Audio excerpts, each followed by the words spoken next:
ఉన్నత చదువుల కోసం విదేశాలకు వెళ్లిన ఓ తెలుగు విద్యార్థి అదృశ్యం ఇప్పుడు తీవ్ర ఆందోళన కలిగిస్తోంది. ఫిన్లాండ్లో గత 45 రోజులుగా ఆచూకీ లేకుండా పోయిన హైదరాబాద్ వనస్థలీపురం యువకుడు ముత్యం రెడ్డి మణిదీప్ రెడ్డి ఉదంతంపై బీఆర్ఎస్ వర్కింగ్ ప్రెసిడెంట్ కె తారక రామారావు తీవ్ర దిగ్భ్రాంతి వ్యక్తం చేశారు.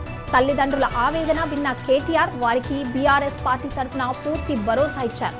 వనస్థలీపురంకు చెందిన మణిదీప్ రెడ్డి 2025లో Lappeenranta Lahti university of technology engineering చదువుల కోసం ఫిన్లాండ్ వెళ్లారు. అయితే మే 5 నుండి అతని ఆచూకీ లేదు. ఎటువంటి ఫోన్ కాల్స్ లేవు, మెసేజ్లకు స్పందన లేదు.